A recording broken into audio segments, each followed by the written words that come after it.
तो स्वागत है आपका एक बार फिर से। तो सब्जेक्ट चल रहा है हमारा instrumental method of analysis and unit number 3 चल रही है हमारी। और आज हम देखने वाले हैं इस यूनिट का सबसे आखिरी चैप्टर जिसका नाम है इलेक्ट्रोफोरेसिस। इससे पहले मैं 3 चैप्टर आपको करा चुका हूँ इसी यूनिट के, और उससे पहले ही मैंने एक इंट्रोडक्शन वीडियो बनाई थी इसी यूनिट की कि क्रोमेटोग्राफी क्या होता है।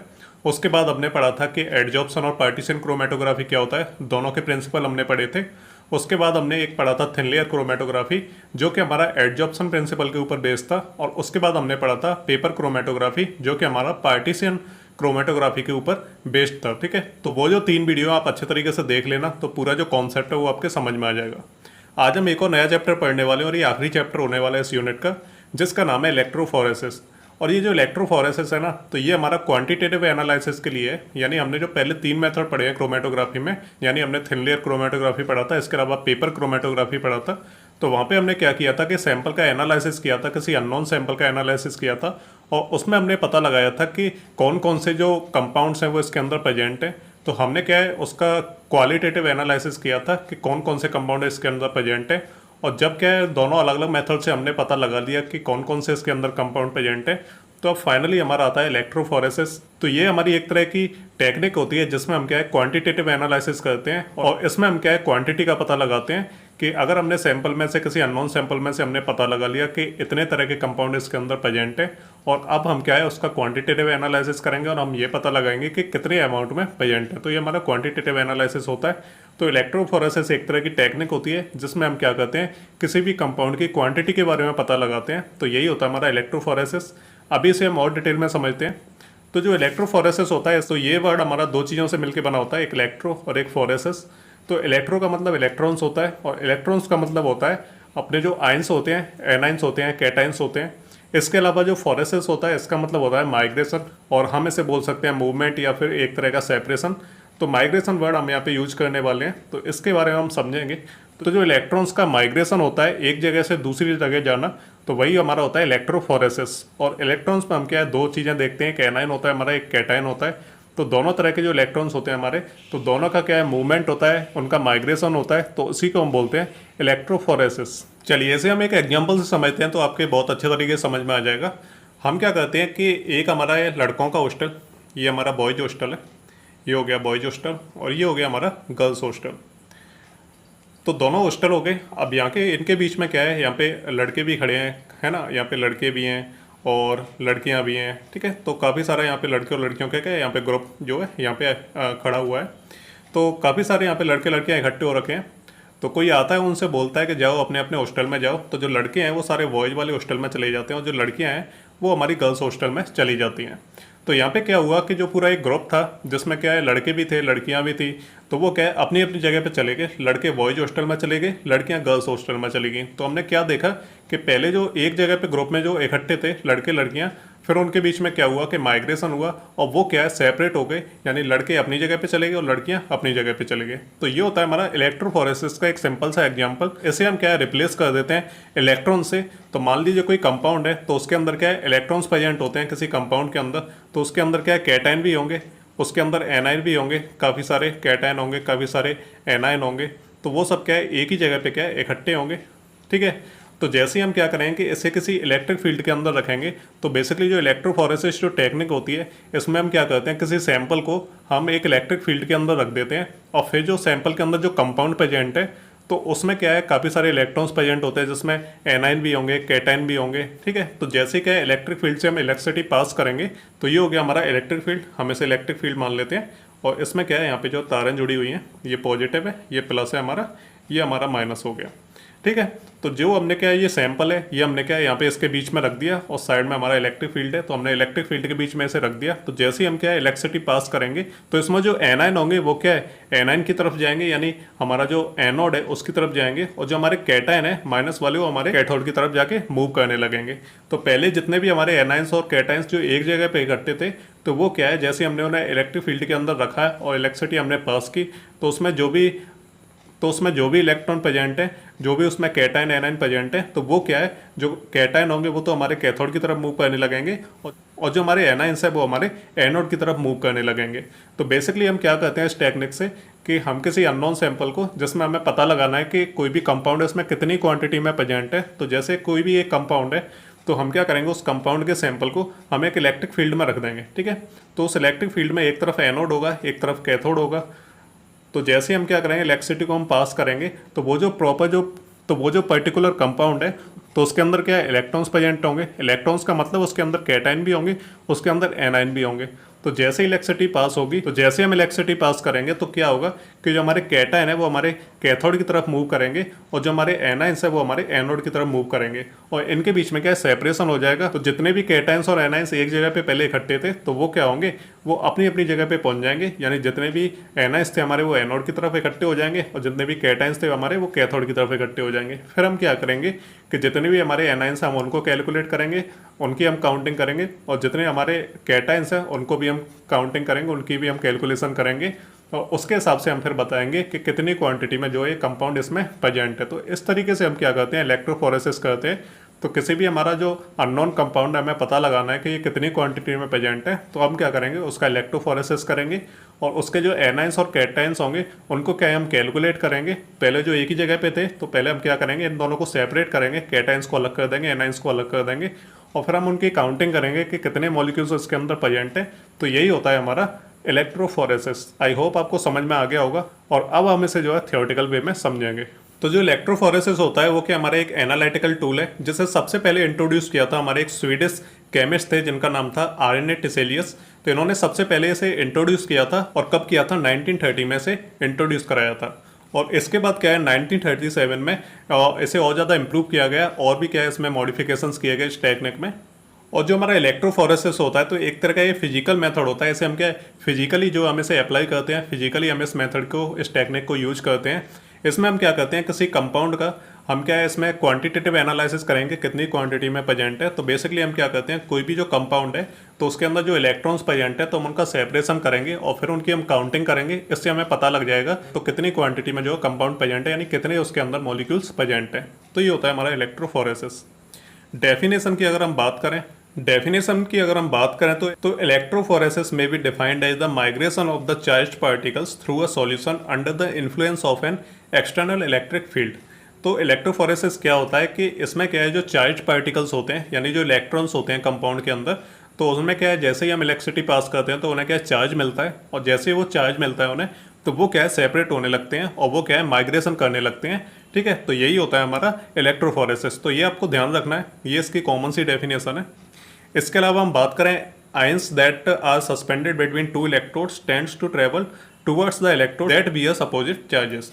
तो इसमें क्या होता है कि हम क्या है, जो सैंपल होता है यानी जो कंपाउंड का जिसका हमें क्वांटिटेटिव एनालिसिस करना है, तो हम क्या करते हैं, तो इसे हम क्या करते हैं, दो इलेक्ट्रोड्स के बीच में हम इस सैंपल को रख देते हैं। इलेक्ट्रोड्स मतलब हमारा एक एनोड होता है, एक कैथोड होता है, इसके बीच में हम इस कंपाउंड के सैंपल को रख देंगे और जैसे हम इसमें से इलेक्ट्रिक फील्ड पास करेंगे तो जो एनाइंस होंगे वो क्या है हमारे एनोड की तरफ जो है मूव करने लगेंगे और जो कैटाइंस होंगे हमारे वो कैथोड की तरफ मूव करने लगेंगे। तो इस तरीके से हम इस टेक्निक का यूज करते हैं। चलिए अब इसके प्रिंसिपल की हम बात करते हैं। तो एक चीज़ आपको यहाँ पे समझनी होगी सबसे पहले कि जैसे ही हम सैंपल को जो है इलेक्ट्रिक फील्ड के अंदर प्लेस करते हैं, और ये बात तब की है जब हम इसमें इलेक्ट्रिसिटी पास नहीं कर रहे हैं, हम केवल क्या कर रहे हैं कि इलेक्ट्रिक फील्ड के अंदर सैंपल को जो है रख रहे हैं। तो जैसे ही सैंपल को हम इलेक्ट्रिक फील्ड के अंदर रखते हैं, उसके बीच में हम रखते हैं उसे, तो जो अपोजिटली चार्ज जो हमारे पार्टिकल्स होते हैं तो वो क्या मूव करने लगते हैं। जैसे हमारे जो पॉजिटिव जो एनाइंस होंगे वो क्या हमारे कैथोड की तरफ मूव करेंगे और जो हमारे नेगेटिवली चार्ज हैं वो हमारे एनोड की तरफ मूव करेंगे, यानी अपोजिट चार्जेस की तरफ वो क्या है मूव करेंगे। यानी जो माइनस वाले होंगे वो एनोड की तरफ जाएंगे पॉजिटिव की तरफ, और जो हमारे पॉजिटिव होंगे वो हमारे क्या है कैथोड की तरफ जाएंगे। तो ये तब हो रहा है जब क्या है हम इलेक्ट्रिसिटी पास नहीं कर रहे हैं, हम केवल क्या कर रहे हैं कि कंपाउंड को जो है इलेक्ट्रिक फील्ड के अंदर रख रहे हैं। लेकिन जैसे हम इसमें से इलेक्ट्रिक फील्ड जो पास करेंगे, जैसे हम इलेक्ट्रिसिटी पास करेंगे तो सिस्टम पूरा बदल जाएगा। जो हमारे पॉजिटिव होंगे वो एनोड की तरफ जाने लगेंगे और जो हमारे नेगेटिव होंगे वो हमारे कैथोड की तरफ जो इकट्ठे होने लगेंगे। तो ये हमारा प्रिंसिपल होता है बेसिकली। तो यही हमारा पहले पॉइंट में लिखा हुआ है कि जो हमारे चार्ज जो मॉलिक्यूल्स होते हैं, तो जब तक हम इलेक्ट्रिक फील्ड के अंदर उसे रखेंगे और इलेक्ट्रिसिटी पास नहीं करेंगे तब तक क्या है वो अपोजिट चार्जेस की तरफ जो है मूव करेंगे। यानी जो पॉजिटिव होंगे वो नेगेटिव की तरफ मूव करेंगे और जो नेगेटिव होंगे वो पॉजिटिव की तरफ मूव करेंगे। और ऐसा होता क्यों है कि जब तक हम इलेक्ट्रिसिटी पास नहीं करेंगे तब तक क्या है जो हमारे जो मॉलिक्यूल्स हैं वो मूव करेंगे, यानी जो इलेक्ट्रॉन्स हैं वो हमारे मूव करेंगे इस तरीके से। तो इसका एक कारण होता है क्योंकि जो इलेक्ट्रॉन्स होते हैं उनके पास खुद का एक चार्ज होता है और इनके बीच में का एक पोटेंशियल डिफरेंस बन जाता है। और हम जो ये सैंपल है इसको क्या है किसी ना किसी एक जो हमारा इलेक्ट्रोड है उसके पास हम उसे प्लेस करते हैं, तो इसकी वजह से क्या होता है कि जो अपोजिटली चार्ज जो इलेक्ट्रॉन्स है वो क्या है मूवमेंट करने लगते हैं। लेकिन जैसे हम इलेक्ट्रिसिटी को अप्लाई करेंगे तो जो मॉलिक्यूल्स हैं वो हमारे क्या है जो रेस्पेक्टिव इलेक्ट्रोड है उसकी तरफ मूव करने लगेंगे। जैसे हम इसमें इलेक्ट्रिसिटी पास करेंगे तो हमारे माइनस वाले हैं वो माइनस की तरफ जाएंगे कैथोड की तरफ, और जो हमारे प्लस वाले हैं वो हमारे प्लस वाले की तरफ एनोड की तरफ जो इकट्ठे होने लगेंगे। तो ये इसका बेसिक सा प्रिंसिपल है जो आपको याद रखना है। और इसके अलावा ये जो मूवमेंट होता है जो पार्टिकल्स का जो इलेक्ट्रॉन्स का जो मूवमेंट होता है एनाइंस कैटाइंस का, तो ये क्या है मॉलिक्यूलर जो वेट होता है उनका, जो हमारे जो मॉलिक्यूल्स प्रेजेंट हैं तो उनका जो मॉलिक्यूलर वेट अगर ज़्यादा हुआ तो वो क्या है स्लोली मूव करेंगे, और उनके ऊपर जो चार्ज है उसके हिसाब से भी क्या है उनका जो मूवमेंट है वो इन्फ्लुएंस होगा। तो जैसा अगर मॉलिक्यूलर वेट ज़्यादा हुआ है चार्ज कम ज़्यादा हुआ तो उसके हिसाब से क्या है उनकी जो स्पीड है जो माइग्रेशन की वो क्या है कम ज़्यादा हो सकती है। तो अगर चार्ज ज़्यादा हुआ तो क्या है जो माइग्रेशन होगा मॉलिक्यूल्स का वो बहुत ज़्यादा फास्ट होगा, और इसके अलावा अगर चार्ज अगर कम हुआ मॉलिक्यूल्स में तो जो माइग्रेशन होगा वो स्लो हो जाएगा। और इसके अलावा हम बात करें मॉलिक्यूलर वेट की, तो अगर मॉलिक्यूलर वेट अगर ज़्यादा हुआ तो माइग्रेशन क्या है हमारा स्लो हो जाएगा। तो सिंपल सी बात है कि अगर वेट किसी चीज़ का ज़्यादा होता है तो जो मूवमेंट होता है उसका स्लो होता है, और अगर वेट कम होता है तो वो क्या है ज़्यादा अच्छे तरीके से मूव कर पाता है। तो दोनों चीज़ें आपको याद रखनी है। और इसके अलावा हम इसके लास्ट पॉइंट की हम बात करें प्रिंसिपल की, तो जो हमारा मिक्सचर होता है जो कंपाउंड होता है जिसका हम सैंपल हम प्लेस करते हैं इलेक्ट्रिक फील्ड के अंदर, तो हम क्या है या तो उसे पेपर के ऊपर प्लेस करते हैं या फिर क्या है जो एग्रोस जो जेल होता है उसके ऊपर जो हम उसे प्लेस करते हैं। तो ये क्या है जब हम क्लासिफिकेशन पढ़ेंगे तो वहाँ पे बहुत टाइप के जो है ये इलेक्ट्रोफोरेसिस होते हैं, अलग अलग टेक्निक्स होती हैं। तो क्या है बेसिकली हम इसमें 2-3 अलग अलग तरह की पढ़ेंगे, जिसमें एक पेपर होगा, एक जेल जो है इलेक्ट्रोफोरेसिस होगा, एक कैपिलरी होगा। तो 3 के बारे में हमें पढ़ना है। तो इसमें क्या है जैसे ही हम जो मिक्सचर होता है उसे हम पेपर के ऊपर या एग्रोस जेल के अंडर जो है उसे हम प्लेस करते हैं, तो उसके बाद क्या होता है जैसे ये पूरी प्रोसेस कंप्लीट होती है इलेक्ट्रिक फील्ड वाली, तो इसमें क्या होता है कि पेपर के ऊपर क्या है इसमें बैंड टाइप के बन जाते हैं, है ना, बैंड यानी दिखने लगते हैं ऐसे गोले गोले टाइप के। तो जिससे क्या हमें पता लग जाता है कि कितने मॉलिक्यूल्स जो है सेपरेट हुए हैं और कितने मॉलिक्यूल्स एनाइन है और कितने जो है कैटाइन है। और यहाँ पे क्या है एक फॉर्मूला यहाँ पे दिया हुआ है जो हमारा इलेक्ट्रोफोरेटिक मोबिलिटी का, जिसमें होता है हमारा mu equal to Q upon 6 pi R eta. ठीक है, तो इससे हम जो कैलकुलेट कर सकते हैं इलेक्ट्रोफोरेटिक मोबिलिटी, जिसका मतलब होता है कि जो हमारा जो सेपरेशन है जो हमारा माइग्रेशन है मॉलिक्यूल्स का, तो वो कितनी जल्दी हो रहा है, यानी यूनिट पर सेकंड उन्हें कितना टाइम लग रहा है, यानी कितनी जल्दी से उनका माइग्रेशन हो रहा है। तो अगर हमें कैलकुलेट करना है कि कितनी जल्दी माइग्रेशन हो रहा है मॉलिक्यूल्स का, यानी कितनी जल्दी जल्दी वो सेपरेट हो रहे हैं, तो इस फॉर्मूले का हम यूज करेंगे। इसमें म्यू होता है हमारा इलेक्ट्रोफोरेटिक मोबिलिटी, है ना, और क्यू होता है हमारा चार्ज ऑफ द मॉलिक्यूल। इसके अलावा जो आर है हमारा वो हमारा रेडियस ऑफ द मॉलिक्यूल। इसके अलावा जो हमारा ईटा है वो हमारा विस्कोसिटी ऑफ द मीडियम। ठीक है, तो इस फॉर्मूले से हम क्या है इलेक्ट्रोफोरेटिक जो मोबिलिटी है उसको हम कैलकुलेट कर सकते हैं। चलिए अब हम बात करते हैं फैक्टर अफेक्टिंग इलेक्ट्रोफोरेसिस। तो ऐसे कौन कौन से फैक्टर होते हैं जो इलेक्ट्रोफोरेसिस को अफेक्ट करते हैं। तो बेसिकली 4 तरह के होते हैं। एक तो हमारा सैंपल होता है, इलेक्ट्रिक फील्ड होता है, बफर होता है और सपोर्टिंग मीडियम होता है। तो इसमें हम एक डायग्राम से देख लेते हैं कि ये चीज़ क्या क्या चीज़ें होती हैं। सबसे पहले हम क्या है एक इस तरीके का हम एक बॉक्स यूज करते हैं जिसमें हम क्या करते हैं सैंपल को उसके बीच में प्लेस करते हैं। तो हमारी जो अलग अलग जो क्लासिफिकेशन रहेंगे इलेक्ट्रोफोरेसिस के, तो उसमें हम जो है अपने हिसाब से चीज़ें यूज करेंगे, यानी हम पेपर का भी यूज कर सकते हैं, एग्रोस जेल का भी कर सकते हैं, कैपिलरी का भी यूज कर सकते हैं। तो उसके हिसाब से क्या है हमारा एक जो है इस तरह का एक पेपर होगा जिसके बीच में हम क्या सैंपल को प्लेस करेंगे। यहाँ पे क्या है हमेशा एक बफर मीडियम के अंदर जो है प्लेस करेंगे सैंपल को। इसके अलावा हमारे ये जो 2 है इसमें वो इलेक्ट्रिक फील्ड्स हैं हमारे जिनके बीच में हम सैंपल को प्लेस करेंगे, और ये हमारा ऊपर का जो बॉक्स है वो हमारा सपोर्टिंग मीडियम है। तो इसमें क्या है बेसिकली 4 चीज़ें हैं जो क्या अफेक्ट कर सकती हैं, यानी उनके अंदर जो चीज़ें प्रेजेंट है सैंपल है, अब सैंपल के अंदर जो चार्ज है उसका साइज है उसका शेप है, तो वो क्या हमारा अफेक्ट कर सकता है। इसके अलावा जो इलेक्ट्रिक फील्ड है उसमें वोल्टेज, करंट, रेजिस्टेंस, तो ये चीज़ें भी क्या है हमारी जो अफेक्ट कर सकते हैं इलेक्ट्रोफोरेसिस को। बफर में क्या हम कंपोजिशन देखेंगे, आयनिक, पीएच, तो इस तरीके से ये भी हमारा क्या अफेक्ट करेगा। और सपोर्टिंग मीडियम में जो एडजॉर्प्शन, इलेक्ट्रोएंडोस्मोसिस और इसके अलावा मॉलिक्यूलर सीविंग, तो ये क्या है हमारे फैक्टर को अफेक्ट कर सकते हैं। तो हम जो एक एक करके अब इसमें देखेंगे कि कौन कौन से जो फैक्टर है वो किस तरीके से अफेक्ट कर सकते हैं। सबसे पहला आता है हमारा सैंपल, और सैंपल के अंदर सबसे पहले हमारा चार्ज आएगा। तो अगर हम क्या करें, अगर हम चार्ज को जो बढ़ा दें, है ना, यानी जो हमारे मॉलिक्यूल्स जो सेपरेट हो रहे हैं तो वहाँ पे हम क्या करें चार्ज को बढ़ा दें। तो जैसे ही चार्ज बढ़ेगा तो जो हमारा माइग्रेशन होगा मॉलिक्यूल्स का वो काफ़ी तेज हो जाएगा। तो जैसे हम चार्ज को बढ़ाते हैं तो माइग्रेशन हमारा तेज हो जाएगा, यानी जल्दी से वो क्या सेपरेट हो जाएंगे। और अगर चार्ज को हम कम कर देते हैं तो जो सेपरेशन का जो यानी जो माइग्रेशन का जो टाइम होगा वो क्या है, ज़्यादा लगेगा। ठीक है, तो चार्ज के ऊपर क्या है, ये चीज़ भी डिपेंड करती है। इसके अलावा हम बात करें साइज की, तो साइज क्या है, बहुत ज़्यादा इंपॉर्टेंट फैक्टर होता है।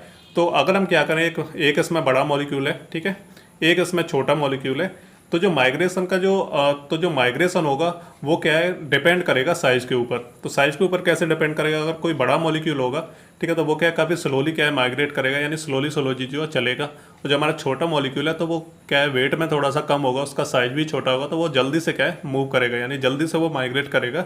तो साइज भी क्या है, एक इंपॉर्टेंट फैक्टर होता है माइग्रेशन में। और ऐसा इसलिए होता है क्योंकि अगर जितना बड़ा जो मॉलिक्यूल होगा तो उनके बीच में क्या है, जैसे वो माइग्रेट करेगा तो उसके बीच में जो फ्रिक्शन लगेगा तो वो थोड़ा सा ज़्यादा होगा, और जो इलेक्ट्रोस्टैटिक जो फोर्सेज होंगे वो उस पर ज़्यादा अप्लाई होंगे, तो इसकी वजह से क्या है, वो स्लोली मूव करेगा। तो साइज क्या है, एक इंपॉर्टेंट फैक्टर होता है।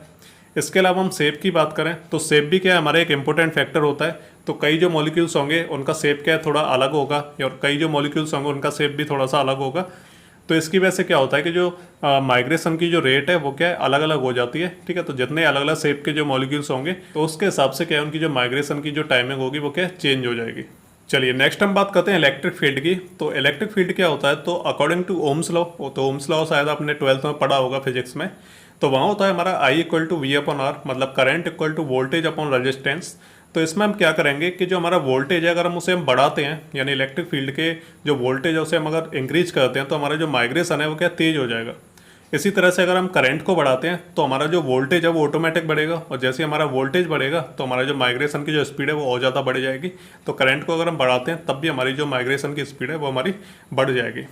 इसके अलावा अगर हम रेजिस्टेंस को बढ़ाते हैं तो हमारी जो माइग्रेशन की स्पीड है वो क्या है, कम हो जाएगी।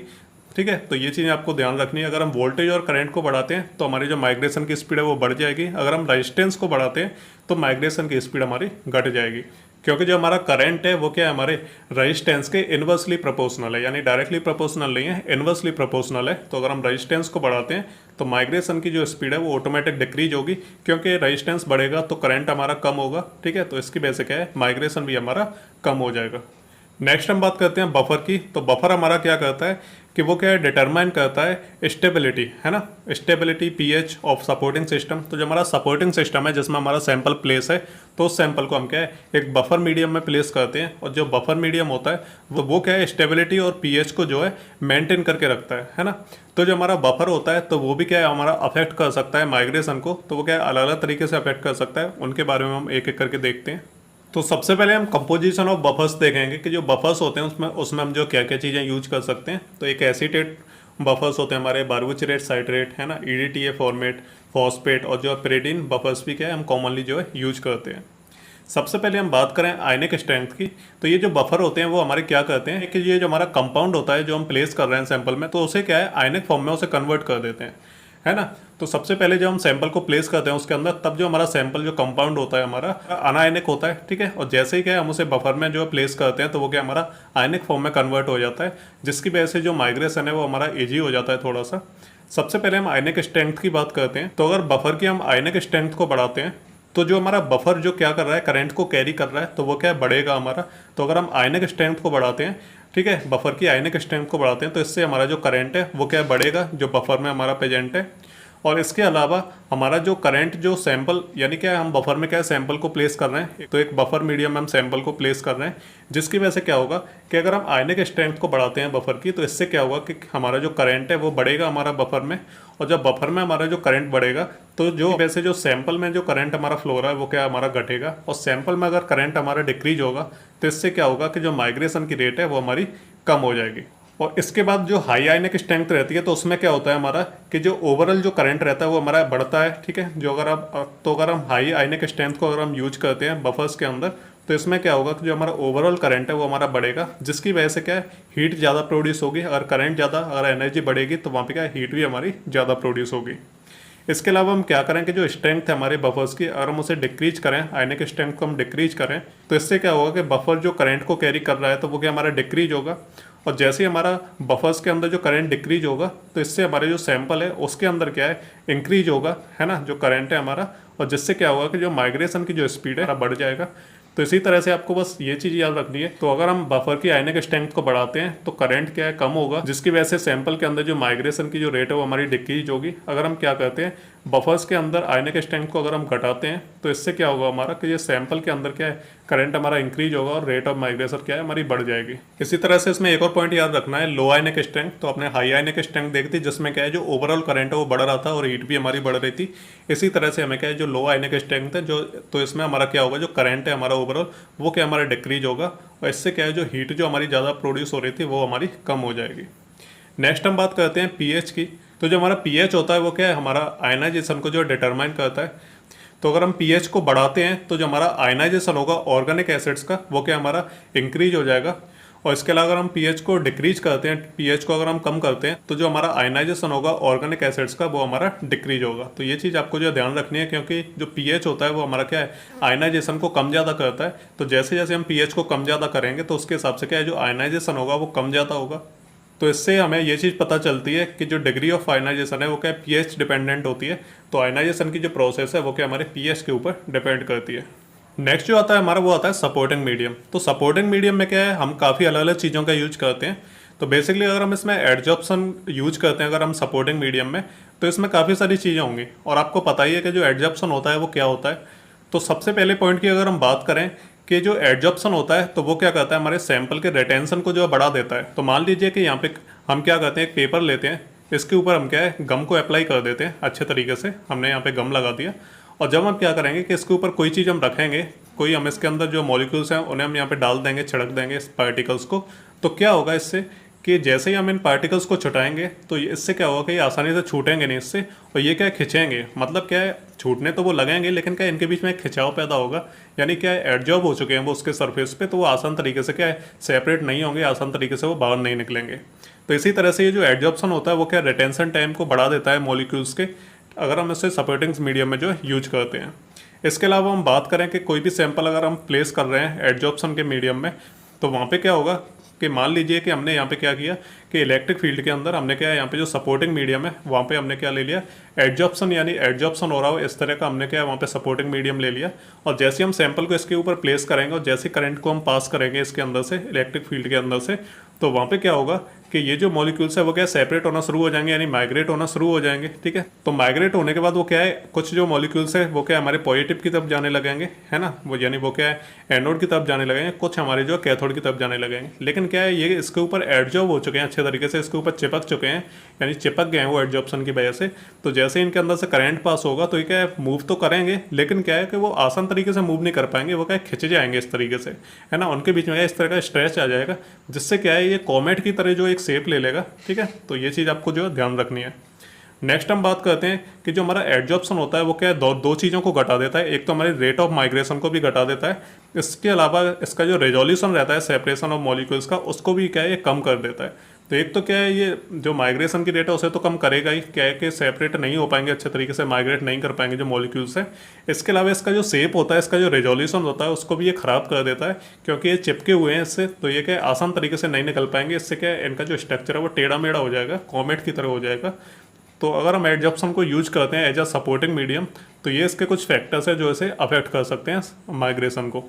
तो चलिए नेक्स्ट हम बात करते हैं इलेक्ट्रो एंडो ऑस्मोसिस का।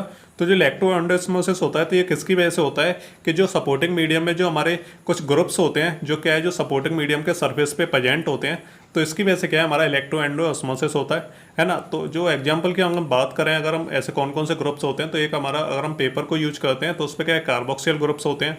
इसके अलावा हम एग्रोस को यूज करते हैं तो वहाँ पे क्या है सल्फेट ग्रुप्स जो प्रेजेंट होते हैं उसके सरफेस पे।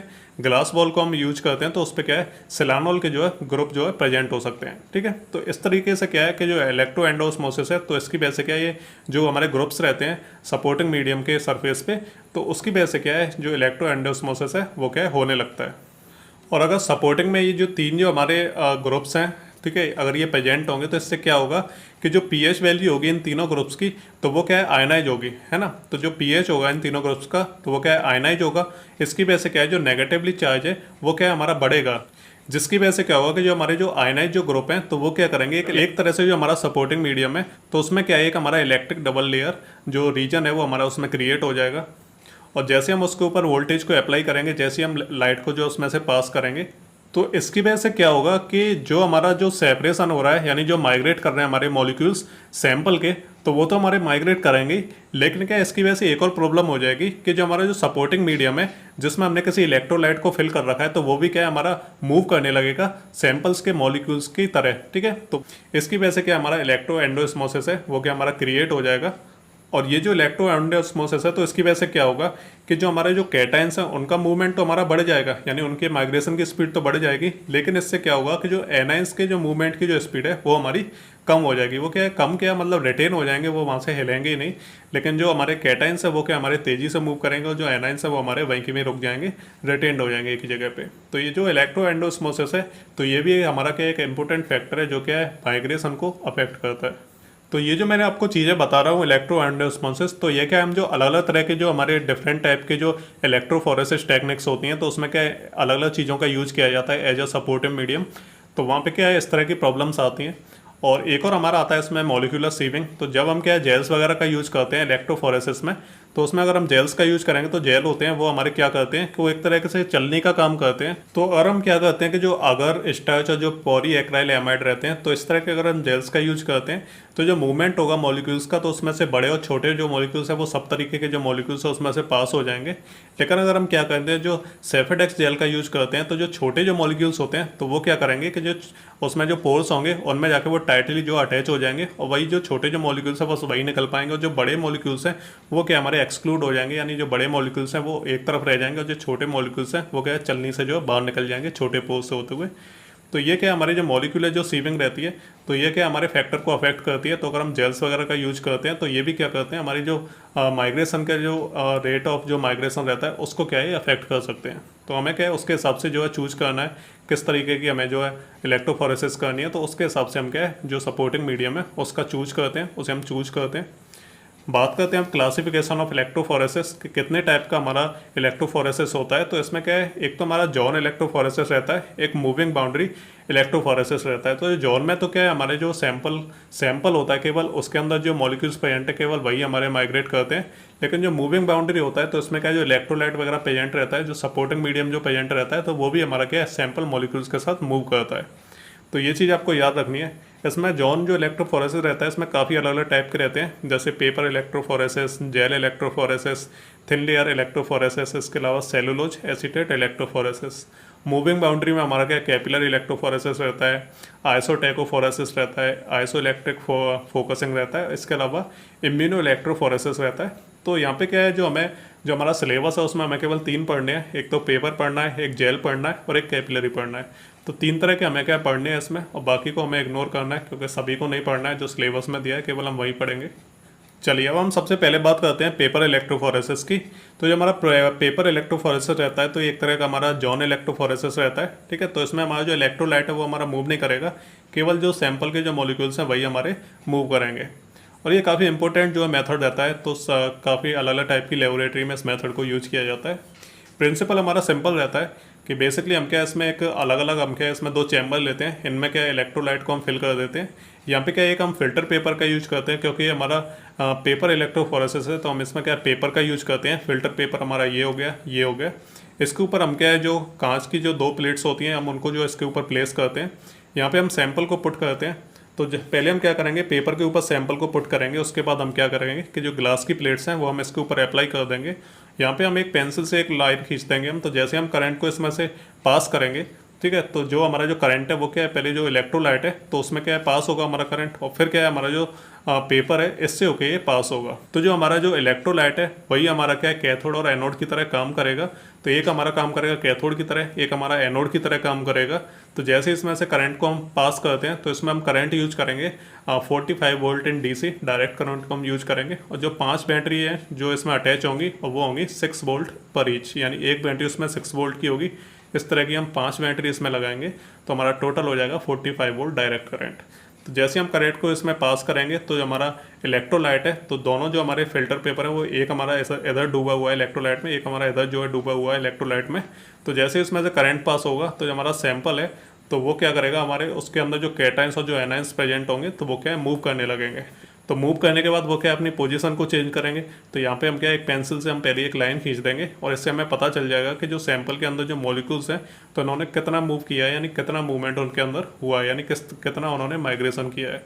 तो बेसिकली इस तरीके से हम क्या है यहाँ पे जो हमारा पेपर इलेक्ट्रोफोरेसिस है उसको हम करते हैं, यही हमारी टेक्निक होती है। तो यही हमारा प्रिंसिपल भी होता है कि जो हमारा जो चार्ज रहता है, जो मॉलिक्यूल्स के ऊपर जो चार्ज होगा तो वो डिपेंड करेगा कि जो हमारा हमने जो सपोर्टिंग मीडियम लिया है, जो इलेक्ट्रोलाइट लिया है, तो उसका पीएच क्या है, तो उसके पीएच के हिसाब से क्या है जो मॉलिक्यूल्स के ऊपर क्या चार्ज होगा, तो ये चीज़ उसके ऊपर डिपेंड करेगी।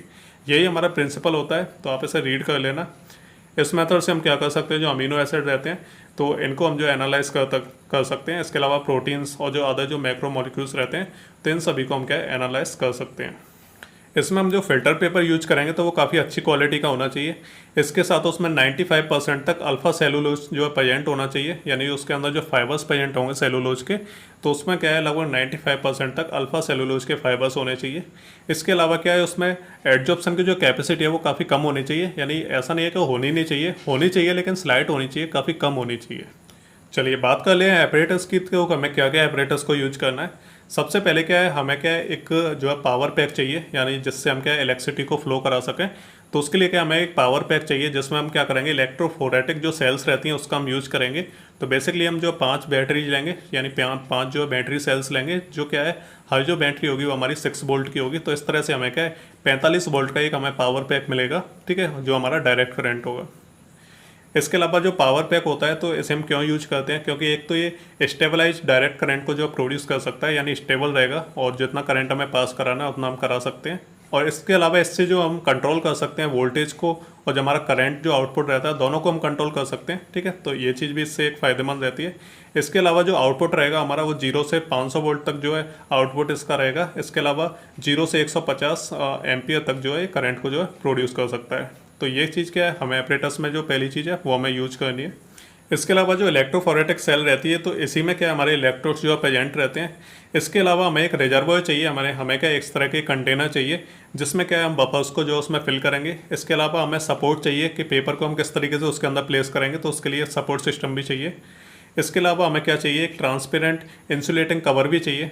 और इसके अलावा जो इलेक्ट्रोड्स होंगे तो वो हमारे प्लेटिनियम के बने होंगे। तो ये कुछ रिक्वायरमेंट्स है जो आपको रीड कर लेनी है। और इसके अलावा हमें 2 अलग अलग अरेंजमेंट चाहिए जिसमें हमारी जो फिल्टर जो पेपर की जो स्ट्रिप्स रहेंगी तो उसको हम क्या किस तरीके से हमें प्लेस करना है। तो हम उन्हें हॉरिजॉन्टल भी कर सकते हैं, वर्टिकल भी हम उनका अरेंजमेंट कर सकते हैं। तो दोनों तरह के जो अरेंजमेंट है वो दोनों तरह के जो अरेंजमेंट है वो सूटेबल है, कोई प्रॉब्लम नहीं है।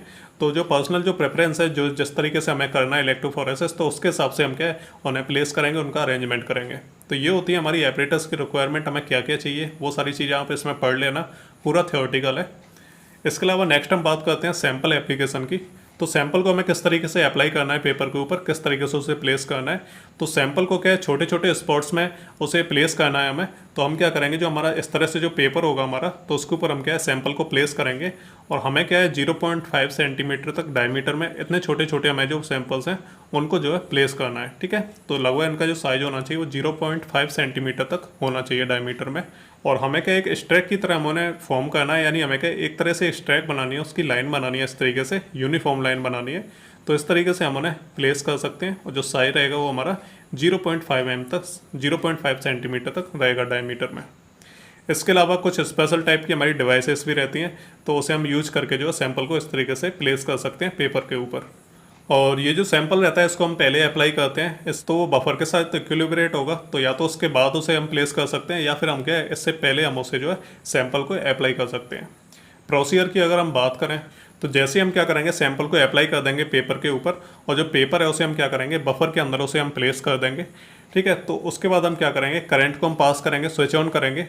इसके बाद क्या होगी, जो हमारी जो करंट वाली जो डिवाइस होगी, जो हमने बैटरीज ली हैं, तो वो क्या करेंगे स्टेबल वोल्टेज और करंट को क्या है उसमें से जो है पास करेंगे, है ना। इसके बाद क्या होगा कि हमें लगातार हमें ऑब्जर्वेशन करना होगा, क्योंकि बहुत ज़्यादा ज़रूरी रहता है, हमें लगातार उसे देखते रहना पड़ेगा कि जो उसमें इलेक्ट्रोफोरेटिक जो एपरेटस है तो किस तरीके से उसमें जो करंट है वो रन कर रहा है, कहीं कम ज़्यादा तो नहीं हो रहा है करंट। तो इसके लिए हमें क्या लगातार उस पर नज़र बनाए रखनी होगी। और जो जैसे करंट पास होगा तो इससे क्या है हीटिंग की प्रॉब्लम भी आती है। तो जैसे एनर्जी जहाँ पे होती है तो वहाँ पे क्या है हीटिंग भी जो है प्रोड्यूस होती है। तो इससे बचने के लिए हमें क्या करना है कि ये जो पूरी प्रोसेस है इसको हम क्या करेंगे, कोल्ड रूम के अंदर करेंगे, ताकि जो ओवर हीटिंग की जो प्रोसेस है वो थोड़ी सी कम हो सके, वो जो इश्यू है थोड़ा सा कम हो सके। तो हम कोल्ड किसी रूम के अंदर जो है इस प्रोसेस को हम करेंगे। नेक्स्ट हम बात करते हैं कि ये जो प्रोसेस है इसमें 2 से ज़्यादा घंटे नहीं लगते हैं, यानी ये 2 घंटे के अंदर अंदर जो है कंप्लीट हो जाती है हमारी।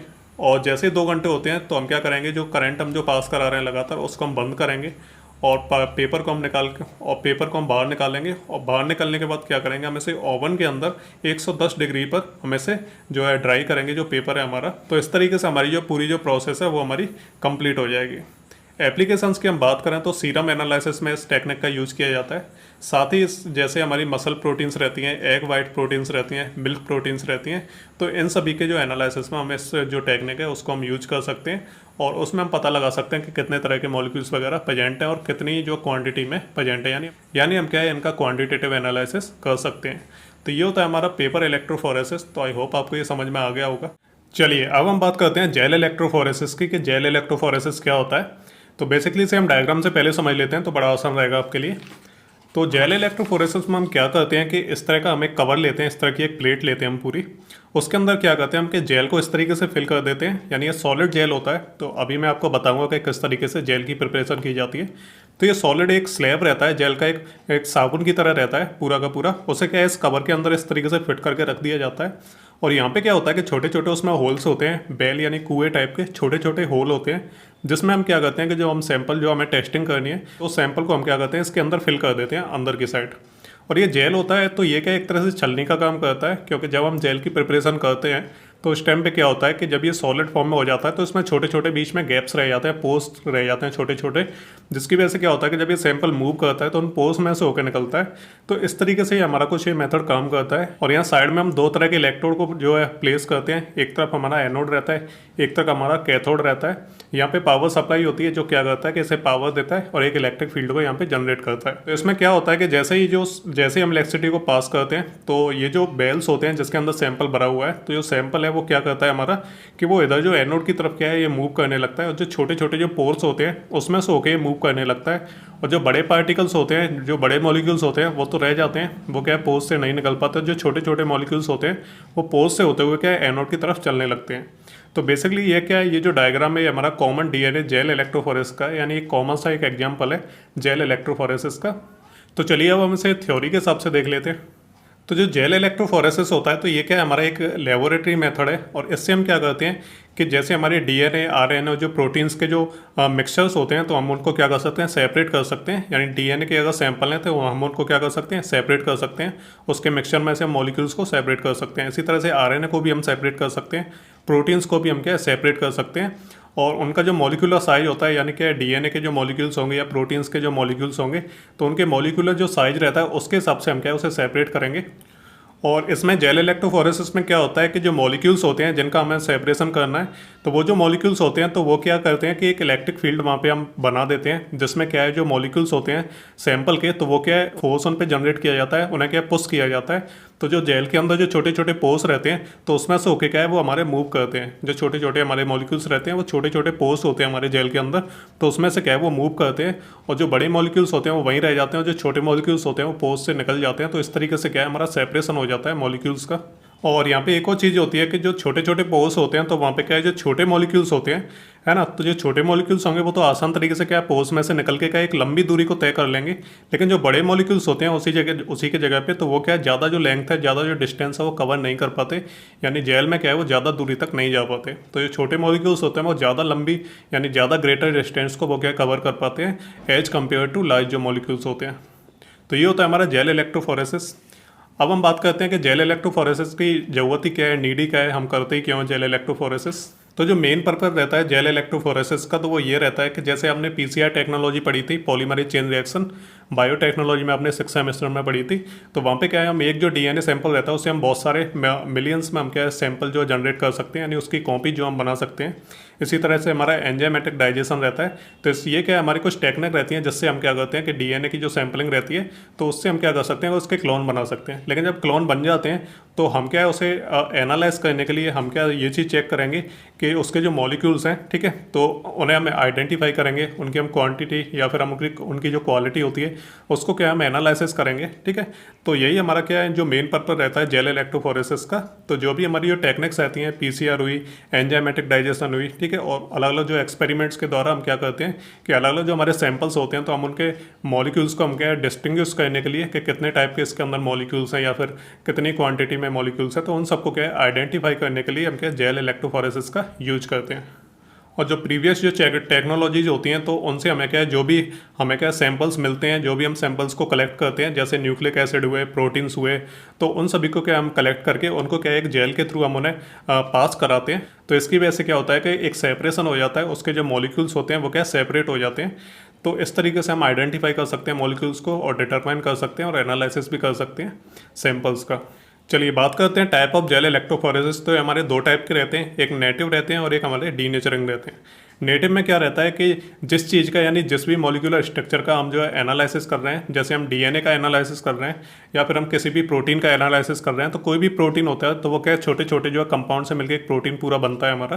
तो इसमें हम क्या करते हैं कि जो पूरा का पूरा जो हमारा कॉम्प्लेक्स जो कंपाउंड रहता है हम उसी का जो है एनालिसिस करते हैं।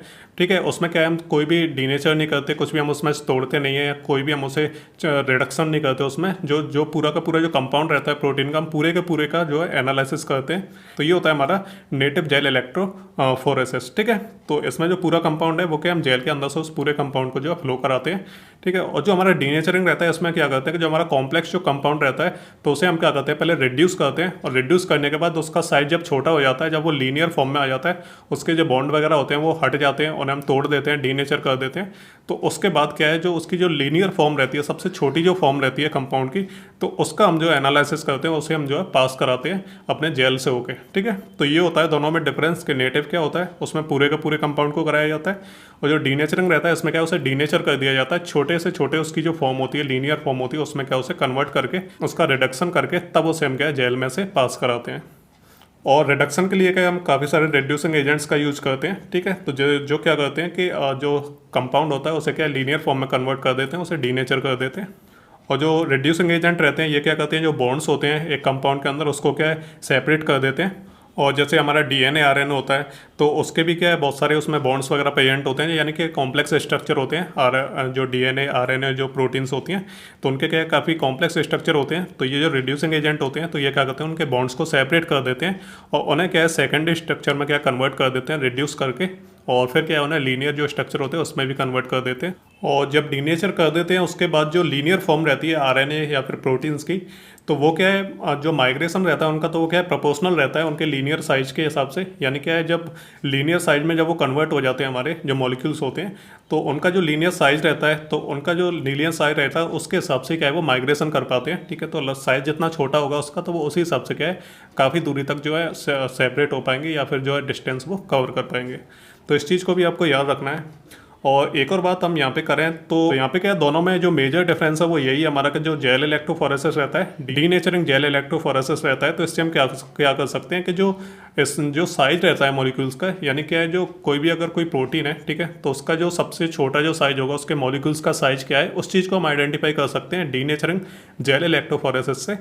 और उसी जगह पे हम बात कर रहे हैं नेटिव जेल इलेक्ट्रोफोरेसिस की, तो इससे क्या कर सकते हैं हम कि प्रोटीन जो कॉम्प्लेक्स प्रोटीन रहते हैं उनको हम आइडेंटिफाई कर सकते हैं। तो दोनों में ये बड़ा डिफरेंस रहता है। एग्जाम्पल्स की हम बात करें जेल इलेक्ट्रोफोरेसिस के, तो सबसे पहला आता है हमारा TAE एग्रोस जेल इलेक्ट्रोफोरेसिस। तो ये हमारा मोस्ट जो कॉमनली होता है ये हमारे डीएनए के लिए यूज होता है। और इसी की तरह से हमारा होता है एक TBE डीनेचरिंग पेज, यानी पेज का मतलब होता है पॉलीएक्राइलेमाइड जेल इलेक्ट्रोफोरेसिस, और ये क्या है आरएनए के सेपरेशन के लिए इसे यूज किया जाता है। और नेक्स्ट होता है हमारा बेसिकली ये जो TAE है ठीक है, तो ये क्या हमारे बफर सॉल्यूशंस होते हैं। इसमें काफ़ी सारे जो हम अलग अलग चीज़ों को मिक्स करके हम एक बफर सॉल्यूशन बनाते हैं। जैसे हमारा क्या है ट्राइस बेस रहता है, T फॉर ट्राई बेस, दूसरा हमारा एसिटिक एसिड रहता है ठीक है, और जो तीसरा हमारा E से होता है हमारा EDTA। तो इस तरह हम तीन चीज़ों को मिला के क्या हम एक पूरा एक जेल का फॉर्मेशन करते हैं, यानी एक बफर का फॉर्मेशन करते हैं। इसी तरह से हमारा एक HDS page as a denaturing gel electrophoresis, और इसे क्या है कॉमनली यूज करते हैं प्रोटीन के आइडेंटिफिकेशन के लिए और सेपरेशन के लिए। तो ये कुछ एग्जाम्पल हो गए हमारे जेल इलेक्ट्रोफोरेसिस के। अब हम बात करते हैं कि किस तरीके से इसे करना है। ठीक है, तो इसके लिए हम कुछ स्टेप्स को जो फॉलो करेंगे यहाँ पे। तो सबसे पहले हम preparing of sample for running.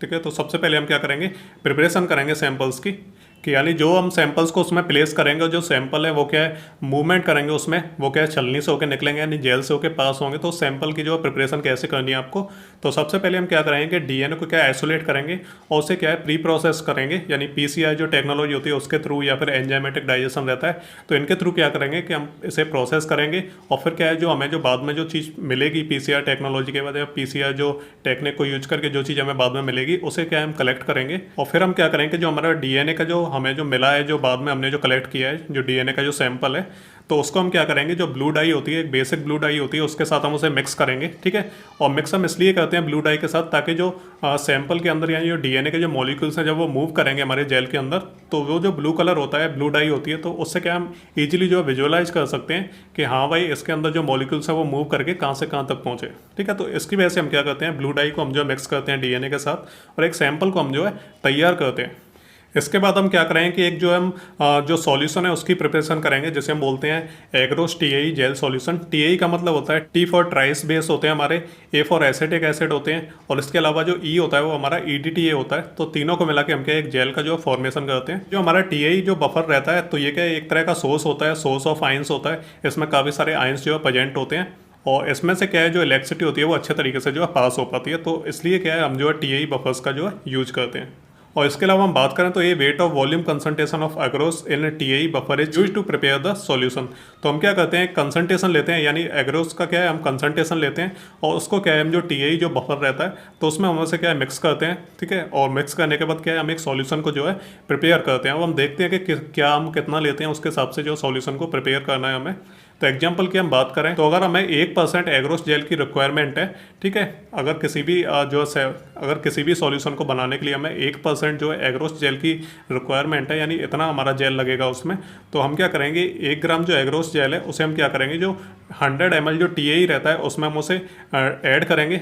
और जो हमारा एग्रोस का जो 1% हम जो ले रहे हैं तो ये इसके हिसाब से ले रहे हैं हम कि कितना ज़्यादा जो डीएनए का जो मॉलिक्यूल है या फिर जो कितने ज़्यादा डीएनए को हम जो है डिटरमाइन करना चाह रहे हैं, उसके मॉलिक्यूल्स का डिटर्मिनेशन करना चाह रहे हैं, तो उसके हिसाब से ही हम क्या एग्रोस जेल का जो है परसेंटेज लेते हैं। तो अगर हम ज़्यादा डीएनए मॉलिक्यूल्स को जो हम डिटरमाइन करना चाह रहे हैं, ठीक है, या फिर हम ज़्यादा जो है बड़ा एनालिसिस करना चाह रहे हैं तो हम ज़्यादा जो एग्रोस जेल लेंगे। लेकिन हम क्या है कुछ जो मॉलिक्यूल्स अगर हम स्मॉल अमाउंट में जो है मॉलिक्यूल्स का हम जो डिटर्मिनेशन करना चाह रहे हैं तो उसके लिए हम क्या है थोड़ा सा जो है 1% हम एग्रोस जेल लेंगे, उसको क्या है 100 ml टीएई के साथ हम उसे ऐड कर देंगे। और ये जब हमारा पूरा जो सॉल्यूशन है वो बनके तैयार हो जाएगा तो उसमें क्या है जो डीएनए रहता है हमारा, तो डीएनए जब उसमें क्या मूव करेगा तो छोटे छोटे उसमें बैंड्स बन जाएंगे। ठीक है, तो मैं आपको जो इमेज एक बाद में अभी मैं आपको ऐड कर दूंगा तो आप देख लेंगे ना किस तरीके से जो सेपरेशन हमारा दिखाई देता है उसमें।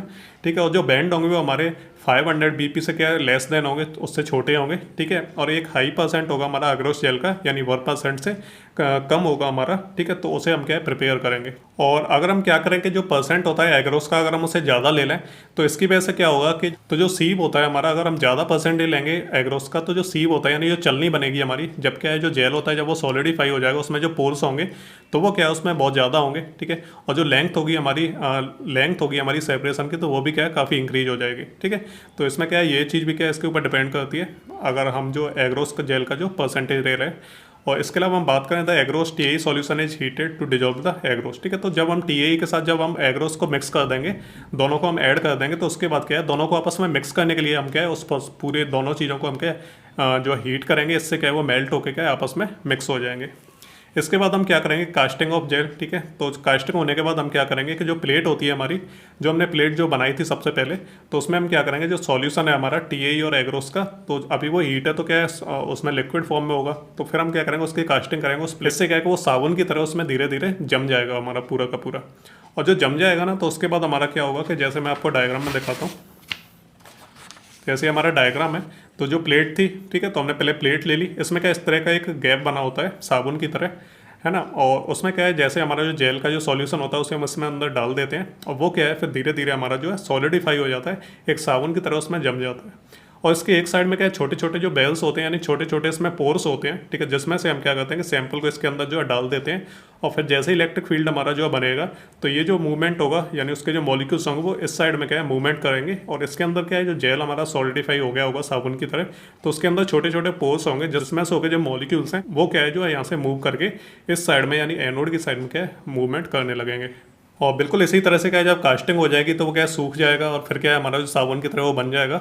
और फिर हम क्या करेंगे, एक इलेक्ट्रोफोरेसिस से एक चैम्बर लेंगे, जो मैंने आपको बताया कि एक फ्रेम लेंगे, उसके अंदर हम क्या करेंगे, जो साबुन की तरह जो हमारा बन चुका है, एक स्लैब हमारा बन चुका है जेल का, तो हम क्या करेंगे उसके अंदरों से फिट कर देंगे। ठीक है, तो इस तरीके से क्या है हमारा जो पूरा का पूरा जो इलेक्ट्रोफोरेसिस चैम्बर है वो हमारा रेडी हो जाएगा। और इसके अलावा जो उसके बेल्स होते हैं, जो छोटे छोटे छेद होते हैं जिसमें से हम सैंपल को डालते हैं, तो वो छेद होंगे वो क्या हमारे कैथोड के पास होंगे, यानी कैथोड का जो यहाँ पे हमने इलेक्ट्रोड यूज किया है, ठीक है, तो वहाँ पे क्या है उसके बिल्कुल नियर में होंगे, और जो एनोड होगा वो हमारा दूर होगा। ठीक है, तो इस तरीके से हमें क्या सेटिंग करनी है इलेक्ट्रोफोरेसिस चैम्बर की। फिर हमें क्या करना है, लोडिंग द जेल। ठीक है, तो लोडिंग द जेल का मतलब है कि जो हमारे छोटे छोटे पोर्स हैं, बेल्स हैं हमारे, तो हम उसमें क्या करेंगे, जो डीएनए के जो सैंपल्स हैं उनको हम उसमें फिल कर देंगे अच्छे तरीके से, और फिर हम जो है इलेक्ट्रोफोरेसिस जो है हमारा उसे हम शुरू करेंगे। ठीक है, तो बिल्कुल सिंपल से प्रोसीजर है, ये थ्योरेटिकल है इसलिए आपको क्या ऐसे रीड करना पड़ेगा, तो सब कुछ आपके समझ में आ जाएगा। बिल्कुल ऐसा भी कुछ नहीं है कि आपके समझ में ना आए। और जैसे ही इलेक्ट्रोफोरेसिस की जो प्रोसेस है, तो उसमें हम क्या करेंगे कि जैसे हमारा ये सब कुछ हमारा बन के तैयार हो गया है, तो हम क्या करेंगे, ऐसे पावर की सप्लाई को यहाँ से ऑन कर देंगे। तो जो पावर सप्लाई है, जैसे ही पावर सप्लाई ऑन होगी तो इनके बीच में क्या है, एक इलेक्ट्रिक फील्ड हमारा यहाँ पे बन जाएगा। तो यहाँ पे क्या है, जो हमारे जो सैंपल हमने यहाँ पे फिल किए हैं, जो हमारे वेल्स हैं जेल के अंदर, तो यहाँ पे क्या है, ये क्या हमारा कैथोड के पास है, यानी नेगेटिव जो हमारा इलेक्ट्रोड है उसके पास है। तो जैसे क्या हम इसे पावर देंगे, जैसे इलेक्ट्रिक फील्ड जनरेट होगा, तो इसमें जो नेगेटिव जो मॉलिक्यूल्स होंगे तो वो क्या है यहाँ से मूव करेंगे, यानी जो कैटाइंस होंगे हमारे वो यहाँ से क्या है मूव करेंगे, इस साइड में मूव करेंगे, एनोड की तरफ मूव करेंगे। ठीक है, तो जो नेगेटिव होंगे वो हमारे एनोड की तरफ मूव करने लगेंगे, और जो छोटे छोटे मॉलिक्यूल्स होंगे वो क्या ज़्यादा लंबी दूरी यहाँ तक तय करेंगे, क्योंकि वो पोर्स में से जो आसान तरीके से निकल पाएंगे। जो बड़े मॉलिक्यूल्स होंगे वो थोड़ी कम जो है डिस्टेंस यहाँ पे कवर कर पाएंगे। तो बिल्कुल इस तरीके से हमारा क्या है, जो इलेक्ट्रोफोरेसिस है उसकी जो प्रोसेस है वो यहाँ पे इस तरीके से होगी। तो ये चीज़ आपको ध्यान रखनी है। तो जो हमने पेपर इलेक्ट्रोफोरेसिस किया था, तो उसमें क्या हो रहा था हमारा कि जो पॉजिटिव थे, जो एनाइंस थे हमारे, ठीक है, तो वो हमारे एनोड की तरफ जा रहे थे, और जो कैटाइंस थे हमारे वो कैथोड की तरफ जा रहे थे। लेकिन इसमें अपोजिट हो रहा है, जो हमारे कैटाइंस है वो हमारे एनोड की तरफ क्या है मूव कर रहे हैं। तो ये चीज़ आपको जो है ध्यान रखनी है। ये छोटे छोटे डिफरेंस हैं जो आपको याद रखने रहते हैं। अब हम क्या करेंगे, जो इलेक्ट्रोफोरेसिस है उसकी जब प्रोसेस कंप्लीट हो जाएगी तो हम क्या है, अब हमें क्या स्टॉप भी तो करना रहेगा। तो हमें स्टॉप किस तरीके से करना है और विजुअलाइज कैसे करना है हमें डीएनए को। ठीक है, तो सबसे पहले जो ब्लू डाई होती है तो वो क्या होती है कि माइग्रेट करती है। जैसे मैं आपको बता रहा हूँ यहाँ पे कि हमने जो डीएनए का जो सैंपल था उसके साथ हमने ब्लू डाई को जो मिक्स किया था। तो अगर हम ब्लू डाई को मिक्स नहीं करते तो क्या होता कि डीएनए के जो मॉलिक्यूल्स हैं वो क्या मूव तो करते लेकिन हमें दिखाई नहीं देते। लेकिन हमने जब डाई को उसके साथ मिक्स कर दिया तो मॉलिक्यूल क्या है हमारे ब्लू रंग के हो गए। तो जैसे ही वो मूव करेंगे मॉलिक्यूल्स, तो उसके साथ जो ब्लू कलर है वो क्या उसके साथ ही मूव करेगा जो ब्लू डाई है। इसकी वजह से हमें विजुअलाइजेशन है वो अच्छे तरीके से हो जाएगा। हमें पता चल जाएगा कि जो मॉलिक्यूल्स हैं उन्होंने कितनी डिस्टेंस कवर की है। तो ये वाला जो तरीका रहता है ये काफ़ी अच्छा तरीका था जिसमें हमने डाई को जो मिक्स किया था।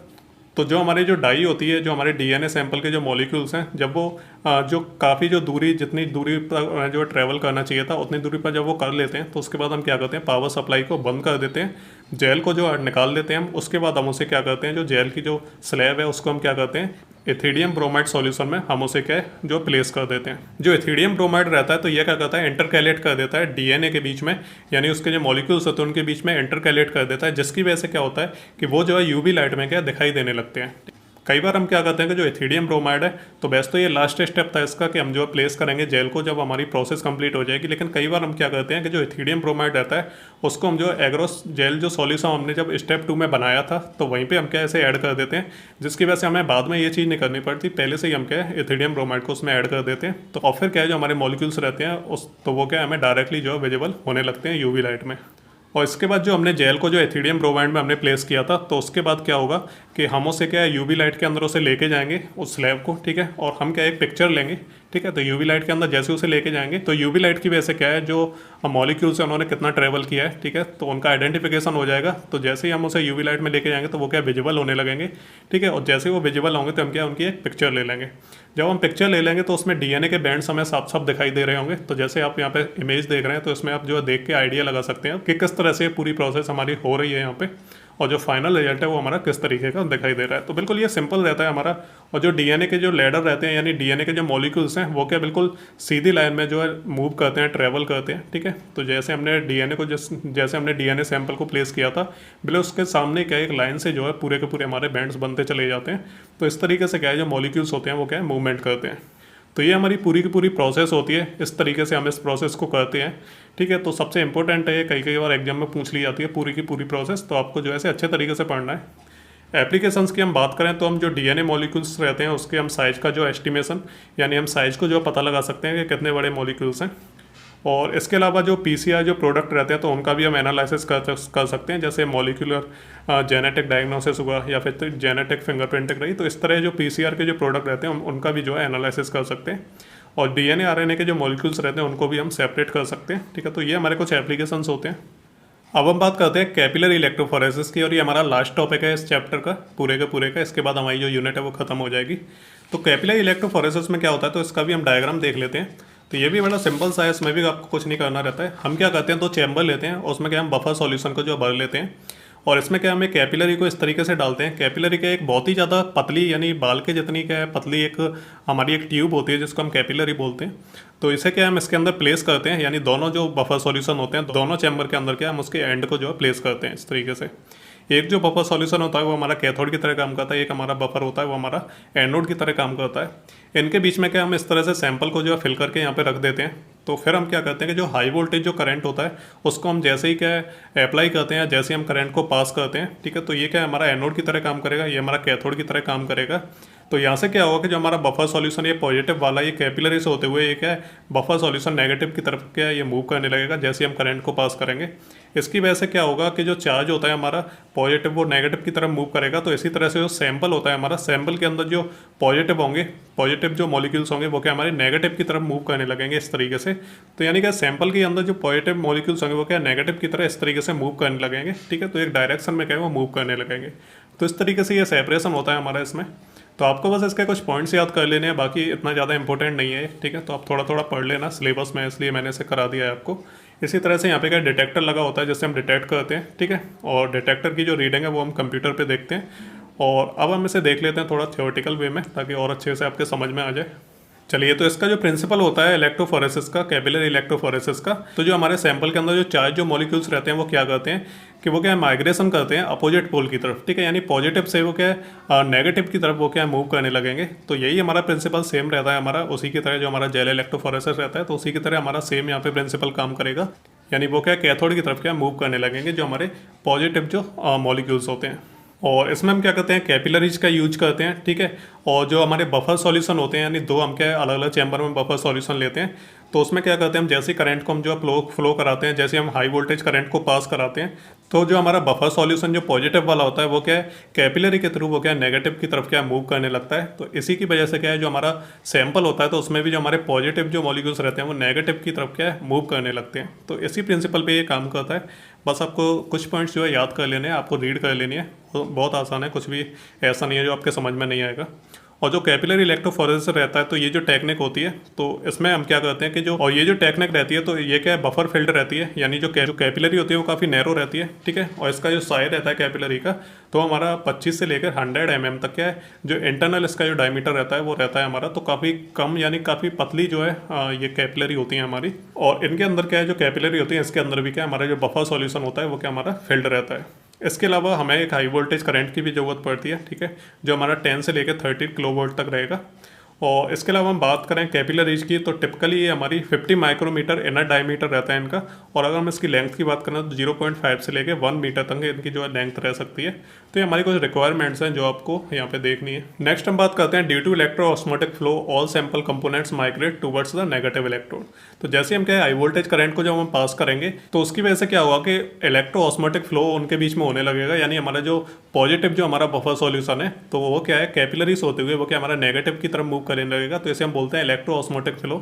तो इसमें क्या होगा कि हमारा जैसे ही ये मूवमेंट शुरू होगा हमारा तो जो सैंपल के अंदर जो कंपोनेंट है तो वो भी क्या है हमारे पॉजिटिव की तरफ से क्या नेगेटिव की तरफ जो है मूव करने लगेंगे। तो यही होता है हमारा इलेक्ट्रो ऑस्मोटिक फ्लो। और जो कैपिलरी होती है हमारी तो ये क्या एक तरह के जेल से जो फिल्टर रहती है, ठीक है, जो क्या करती है कि जो इलेक्ट्रो ऑस्मोटिक फ्लो रहता है उसको क्या है एलिमिनेट करती है। और जो हमारा सेपरेशन रहता है कैपिलरी इलेक्ट्रोफोरेसिस में तो ये हमारे जो कन्वेंशनल हमारा जो जेल इलेक्ट्रोफोरेसिस रहता है, जो हमने जेल इलेक्ट्रोफोरेसिस पहले पढ़ा था, तो ये बिल्कुल उसी की तरह रहता है। लेकिन जो हमारा कैपिलरी जो रहता है कैपिलरी इलेक्ट्रोफोरेसिस रहता है तो इससे क्या हमें हाई रेजोल्यूशन जो हमें प्राप्त होता है, इसके अलावा ग्रेटर अच्छी जो सेंसिटिविटी होती है वो भी हमें प्राप्त होती है और ऑनलाइन डिटेक्शन भी होता है हमारा, ठीक है। तो इससे हमें कुछ चीज़ें और ज़्यादा अच्छी मिलती हैं, हायर रेजोल्यूशन मिलता है, ग्रेटर सेंसिटिविटी मिलती है, इसके अलावा हमें ऑनलाइन डिटेक्शन होता है, ठीक है। तो ये कुछ इसके और ज़्यादा जो फ़ायदे रहते हैं हमारे जेल इलेक्ट्रोफोरेसिस के कंपेयर में। नेक्स्ट हम बात करते हैं कि जो हमारी कैपिलरी रहती है ये हमारे एक तरह के इलेक्ट्रोलाइट से, क्या है, इलेक्ट्रोलाइट हमारा सॉल्यूशन रहता है तो उससे क्या है, ये फिल्ड रहती है। और इलेक्ट्रोलाइट सॉल्यूशन से फिल्ड होने की वजह से क्या है, करंट क्या है इसके अंदर से आसानी से जो है पास हो सकता है। और जो करंट होगा वो पास हमारा आसानी से हो सकता है। इसके अलावा जो कैपिलरी के जो दोनों एंड होंगे वो क्या हमारे रिजर्वोयर होंगे, एक तरह के चैम्बर होंगे जो कि हमारे इलेक्ट्रोलाइट से जो फिल्ड होंगे, जिन्हें हम बफर सॉल्यूशन बोल रहे हैं। तो एक एक एंड उसका, दोनों जो चैम्बर होते हैं उसमें हमारा डिप होगा। इसके अलावा जो इलेक्ट्रोड्स होंगे हमारे, तो वो क्या है, प्लेटिनम के बने हुए होंगे और ये हमारे इलेक्ट्रोलाइट रिजर्वॉयर के अंदर क्या है, पूरे तरीके से जो है डिप होंगे हमारे। ठीक है, तो इस तरह से इस पूरी जो टेक्निक होती है इसको जो किया जाता है।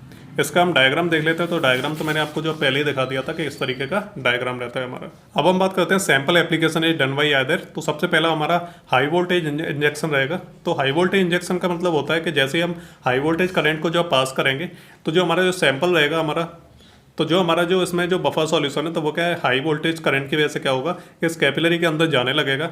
इसके अंदर क्या एक इलेक्ट्रो ऑस्मोटिक फ्लो हमारा बन जाएगा। ठीक है, इलेक्ट्रो ऑस्मोटिक फ्लो हमारा क्यों बनेगा, क्योंकि इनके बीच में क्या है, आयनिक इंटरेक्शन होगा दोनों के बीच में, यानी आयनिक अट्रैक्शन होगा, एक दूसरे को वो अट्रैक्ट करेंगे। इसकी वजह से क्या है, एक हमारा इलेक्ट्रो ऑस्मोटिक फ्लो इनके बीच में बन जाएगा। और ये किसकी वजह से बना, हमारा हाई वोल्टेज इंजेक्शन की वजह से बना, यानी कि हमने हाई वोल्टेज करंट को जो है पास किया है। दूसरा आता है हमारा इसमें प्रेशर इंजेक्शन। ठीक है, तो हाई वोल्टेज में तो करंट की वजह से ऐसा हो रहा था, अब हम प्रेशर की बात करते हैं।